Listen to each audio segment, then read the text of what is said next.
All right, let's jump into another deep dive. Today, Cuba. Ooh, Cuba. Yeah, and specifically, we're looking at youth culture. Okay. You know, what it means to be young and Cuban in today's world. Right. You sent over some really interesting articles. Yeah. And even some excerpts from Cuban publications. That's awesome. It's like, I don't know, it feels like we're getting a direct view into what's happening there. It is a really good mix of different perspectives. Yeah. You know, you've got some more academic stuff, but then some stuff that is like, you know, the authentic voice of young people in Cuba. So I think it's going to be really interesting. Yeah, I'm really excited to dig into this. Yeah. And I think one of the things that really stood out to me was how important cell phones are. Oh, yeah. For young Cubans. Uh-huh. It's not just, you know, a way to chat with friends. Right. It seems like it's almost like the key to everything. Yeah, absolutely. It's like their connection to the outside world in a lot of ways, because Cuba has kind of a limited internet infrastructure. Yeah. And so, you know, a lot of information, communication really revolves around those mobile devices. They're really shaping their worldview. Yeah, absolutely. How they form their social circles, how they consume culture. Yeah. Even potentially, you know, how they participate in any type of activism. Wow. It's totally different from how older generations would have experienced things. It really is like a window to the world for them. Yeah. And the research actually backs that up, too. Yeah. You know, they found that younger Cubans are way more attached to their phones than those over 26. Yeah. Which I feel like that makes sense, but it's interesting to see that. Yeah, well, it's a classic generational divide, but in Cuba, it's like amplified by the unique circumstances there. Makes you think about how differently generations adopt technology based on their context. Absolutely. And, you know, I have to admit, some of the other objects that were mentioned as being really significant for young Cubans caught me a bit off guard. Like what? Money was one. Okay. Cigarettes, alcohol. Even weapons were mentioned. Weapons. Yeah. That one, I have to admit, that one surprised me too. Yeah. Yeah, it's definitely something that we need to unpack a little bit. Definitely. But I think we have to consider, you know, the socioeconomics of Cuba. Okay. You know, money, for example, could represent more than just like buying power. Right. It could be like a symbol of, you know, aspiration, wanting something more than what they currently have access to. I see. And then with the cigarettes and the alcohol, that could be, you know, kind of a marker of adulthood rebellion, you know, fitting in with their peers. Right. As for the weapons, it's really hard to say without further context. Yeah. You know, it could be tied to personal safety concerns. Right. It could be just a form of posturing. Right. You know, or even just like a cultural trend we need to unpack further. It is fascinating how it's all so interconnected, though. Yeah. You know, we can't just look at youth culture in isolation. Right. I have to remember that these are real people living in a complex society. Yeah. So, for sure. Yeah. Okay. So let's shift gears a little bit. Okay. And talk about how young Cubans are spending their free time. Right. Because this research really paints this picture of a generation that's like all about getting out and about, you know, paseos. Yeah, those leisurely outings. Yes, those leisurely outings, beach trips, nightlife. Huge. It seems like that is really important to them. Oh, yeah. And those paseos are more than just hanging out. All right. It's like, it's really ingrained in the culture. Yes. It's a way to connect with friends, see and be seen. But now, this is where it gets really interesting to me. Okay. Because you have these economic constraints in Cuba. Yeah. So how are young people reconciling that desire for recreation with limited funds? Exactly. Like, how is that working? Well, it seems like they're getting really creative and adaptable, you know? Yeah. There was actually one story in the research that really stuck with me about young people choosing to stay home. Oh, interesting. To socialize more than going out simply due to the fact that it costs money to go out. Right. And so they're finding ways to make the most of what they have access to and still have fun. Exactly. Yeah. So it's really interesting to see how they're adapting. Yeah. And it also highlights something that I think the research touched on, which is the really important role that family plays in shaping their cultural experiences, you know, particularly mothers. Okay. there's a strong emphasis on family in Cuban culture. Yeah. And it seems like that really extends to how young people enjoy their free time. Right. Makes sense. Yeah. Okay, so now for a little bit of a curveball. All right. Because, you think about Cuba and you think about tradition, you would expect young people to be all about upholding those traditional cultural practices. You'd think so. But yeah, the research suggests that's not necessarily the case. It's not a total rejection, but more of a reinterpretation. Okay. Yeah, so think about it like this. Traditional habaneras, which are these musical gatherings that were once really a central part of Cuban social life, those seem to be fading in popularity among younger generations. So what's taking their place? That's a really good question. Yeah.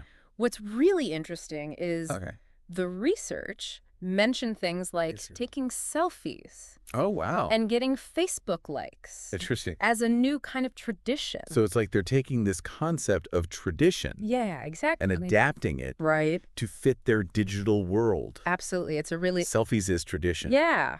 It's like this blurring of the lines between the physical and digital world. It really shows you how technology is changing everything. Totally. Even our understanding. Yeah. What it means to be connected to our culture. Absolutely. All right. So speaking of blending old and new. Okay. Let's talk about food. All right. Yeah. Because I found this really surprising. Okay. While traditional Cuban cuisine is super famous worldwide. Yeah. It's not actually the top choice for young people. What are they into? More like junk food and Italian dishes. Like what? Pizza and spaghetti, specifically. Really? Yeah. I was kind of surprised by that. Yeah. I mean, who doesn't love a good ropa vieja, right? Exactly. But, you have to consider the economic context. These more modern options are often more accessible, more affordable. Makes sense. So it's a reminder that economic realities can really influence even something as basic as food choices. It's not even just the food itself. Yeah. It's what's available. Exactly. What fits into their budget. Yeah. It shows how those preferences are constantly being shaped by external factors. Absolutely. And I think it also speaks to the power of globalization. Okay. The popularity of things like pizza and spaghetti. Right. In Cuba, it shows how global trends can really infiltrate even the most basic aspects. Yeah. A culture. It makes you think how much of it is driven by like genuine preference versus just accessibility. Exactly. Yeah. Okay, so we've talked about objects, recreation, traditions, even food. What overarching trends are we seeing here when it comes to... And it comes to the cultural identity. Yeah, the cultural identity of young Cubans. Exactly. What does it mean to be a young Cuban in today's world? Well, the research breaks it down into 3 distinct types of identity. Right. Traditional, updated, and emerging. Okay, so 3 different categories. Yeah, and each of them represents a different way that young Cubans are navigating this really unique moment in their country's history. Okay, break those down for me. Okay, so traditional. Yeah. I think that's pretty straightforward. It's those young people who really strongly identify with long-standing Cuban cultural practices and values. Right, okay. They're kind of the keepers of the flame, so to speak. Yeah, okay. But then you've got updated. Okay, so what does updated mean? That's about blending the traditional elements with modern influences, particularly from technology and globalization. So taking tradition with a modern twist. Exactly, yeah. So they might love traditional Cuban music, but they're listening to it on their smartphones, or they might be wearing clothing that incorporates both traditional and modern styles. So it's not about rejecting the past. It's about finding a way to make it relevant to their lives today. Okay, that makes sense. Yeah. So then what about emerging? Emerging. These are the ones forging new paths. Okay. They're often driven by economic realities and a desire for individual expression. Yeah. So they're kind of like pushing the boundaries a little bit. They are. Yeah, they're the trailblazers. Okay. They're the ones who are maybe drawing inspiration from like a really wide range of sources. Okay. global trends, online communities, maybe things their parents don't even fully understand. Right. They're really redefining what it means to be Cuban in the 21st century. Absolutely. It's fascinating to see. It is. This whole spectrum of identities all existing within the same culture. I know. And there was a quote from the research that I thought was really good. It said, the diversity of Cuban youth identities is a testament to the dynamic and evolving nature of culture. That is a great quote. I thought so too. It really highlights that culture isn't static. It's constantly changing. It's living, breathing. And adapting to the world around it. And in Cuba, it seems like those changes are happening so fast. Right. It makes you wonder, where do they see themselves? Yeah.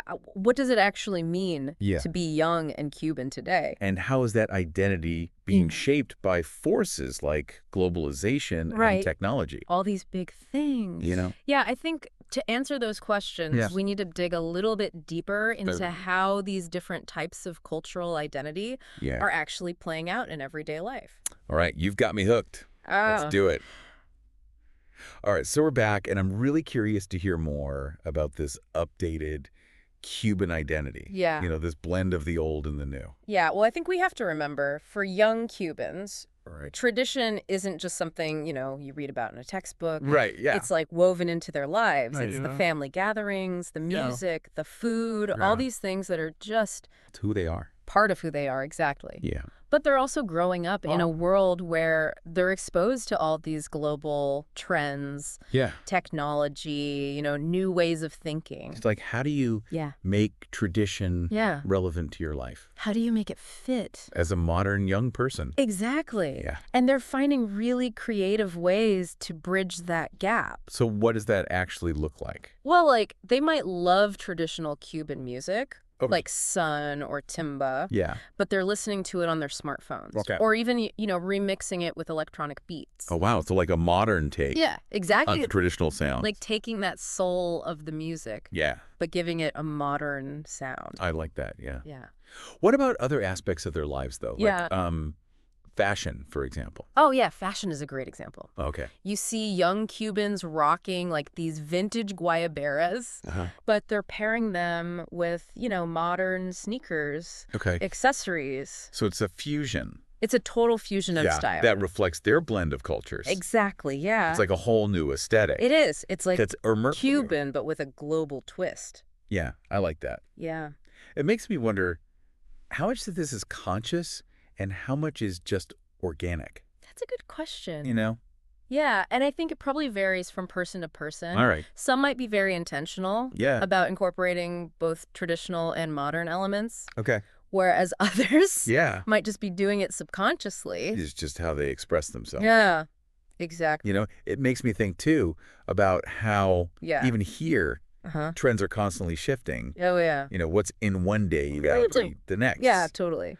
So how do you think this, like, updated identity will evolve? Well, I think you have to remember the context. Cuba's a country that's been relatively isolated for decades. Right. But things are changing. Yeah. With increasing access to the internet, globalization, it's all happening really fast. So it's likely we'll see even more of this blend of influences. Yeah, I think so. Yeah. As they connect more with the wider world. So it might become even more I think so. Fluid. Yeah, absolutely. More dynamic. More dynamic, pulling from all these different sources. Taking what they want. Yeah. Leaving what they don't. Exactly. Yeah. It's a really exciting time to be observing Cuban youth culture because it feels like they're really on the forefront of something unique. It's like they're redefining. They are. Yeah. They're totally redefining what it means to be Cuban in the 21st century. Okay, so we've got traditional, we've got updated, which leaves us with emerging identities. Yes. What makes these young people stand out? Okay, think of them as the trailblazers. The ones who are really pushing the boundaries of what's considered Cuban. They're often more individualistic. Right. Maybe drawing inspiration from a more diverse set of sources and kind of challenging conventional norms. So they're the ones who are really embracing like the globalized world. Yeah, absolutely. Maybe even pushing back a little bit. Yeah, potentially. On some of the more traditional aspects of Cuban culture. Yeah, they might be more likely to embrace Western fashion trends. Okay. Listen to, non-Cuban music. Right. Maybe even question some of the long-held social customs. They're the ones who are really, coming of age. Right, in this time of rapid change. Yeah. So their ideas about identity are probably more fluid. Right, more experimental. More experimental, exactly. Yeah. But are they being met with resistance? That's a good question. Yeah. How are their families reacting? Well, like any society, there's going to be a range of reactions. Yeah. Some families might be more open to change. Okay. Others might be more resistant. Okay. There might even be intergenerational conflicts. Yeah.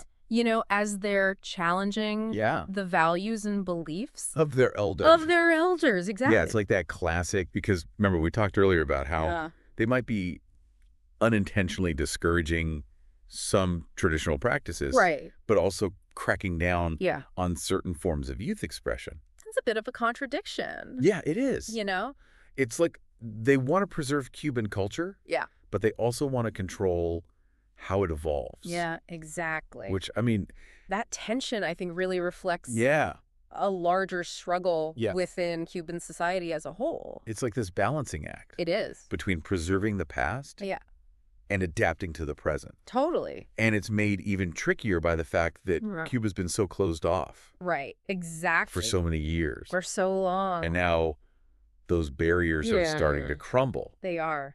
With the rise of the internet. Globalization. It's a whole new set of challenges. So they're facing this double challenge of navigating internal change. While also dealing with external influences. Absolutely. And I think that's a challenge that a lot of governments around the world. I was going to say, I feel like this isn't just a Cuba thing. No, not at all. Yeah. How do you hold on to a sense of national identity? In an increasingly globalized world? That's the question. It's happening everywhere. It is. And young people, the ones who are often caught in the middle. Yeah, they are. They're the ones who are pushing. The ones who are pushing for change. Challenging the status quo. And in a place like Cuba, where the government has, that history of controlling information. Right. Yeah. I feel like that tension is even higher. Oh, I'm sure. Yeah, absolutely. Yeah. But even with all that, they're finding ways to make their voices heard through music, art, fashion, even online community. They're finding their own spaces to have those conversations. Yeah, outside of the official channels. Yeah. Exactly. It's like a reminder that culture isn't something that's imposed from above. No, it's not top down. It comes from the people. Yeah. Their lived experiences. Their aspirations. Their aspirations, exactly. And in Cuba, that's palpable. You can feel it. Yeah. This energy, this history. Yeah. This vibrant artistic tradition. This deep sense of community. Totally. Because even with all the complexities, the challenges, there's also this sense of, optimism. Yeah, I think so. There's this hope for the future. Yeah, I think they've shown incredible resilience, creativity in the face of adversity. They're finding a way.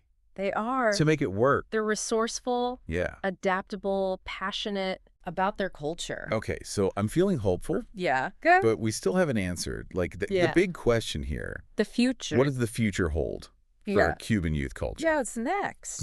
Yeah, that's a big question. How are these trends going to play out? Yeah, I think that deserves its own dedicated discussion. Okay, let's do it.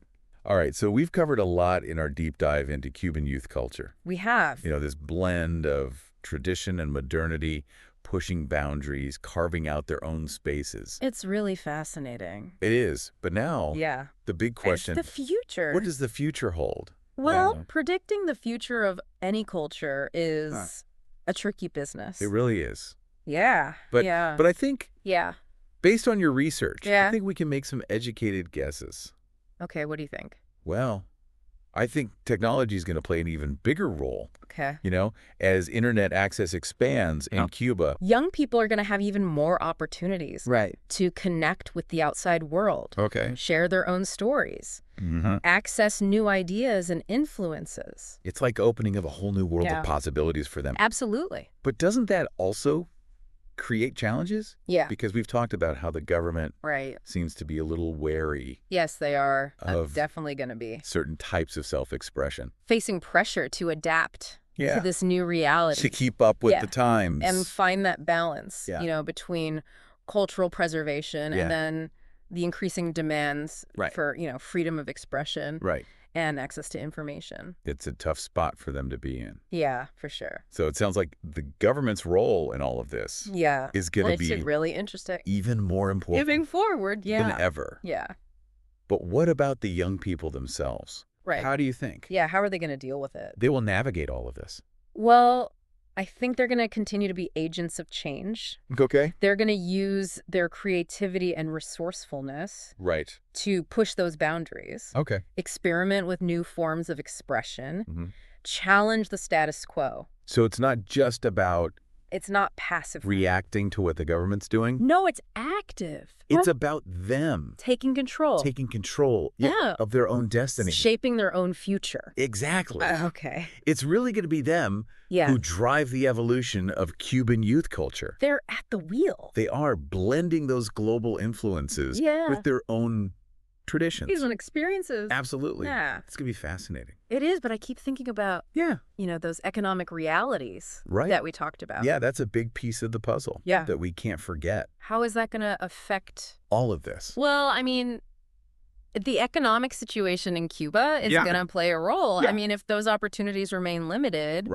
it could fuel frustration, potentially even lead to some social unrest. So economic progress is really key. I think so, to having a thriving youth culture. Yeah, it makes sense. But, young Cubans have already shown just incredible resilience. They have. And adaptability. They've found ways to create and connect. Yeah. Despite those limitations. They're making it work.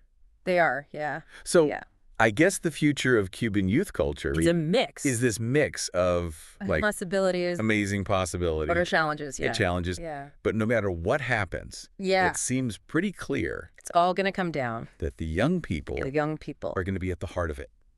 They are. Halt. They are the future. They are the future of Cuba. Yeah. It's going to be fascinating. It is going to be fascinating. To see how their stories unfold. Well, this has been such an eye-opening deep dive. Really interesting. We've explored a lot of complexities. The complexities of Cuban youth culture. Yes, we have. Everything from cell phones to the evolution of traditions. Globalization, The impact of globalization, the government's role. Yeah, I think it's been a great discussion. Rich and nuanced discussion. You really have. And I think it really highlights the importance of understanding youth culture, not just as a snapshot in time, but as this dynamic force that's constantly evolving. It shapes the future. And shapes the future of society. And to our listener, thank you for sending us these sources. This amazing source material. This was a really great deep dive. It's given us a lot to think about. Yeah, it has. It's a good reminder that even in an increasingly interconnected world, each culture has its own story to tell. Unique story. And those stories are most vibrant. I think so. When we hear them. Yeah. From the voices of young people. Absolutely. So to our listener, keep exploring, keep learning. Keep listening. Keep listening. You never know what you might discover. Until next time.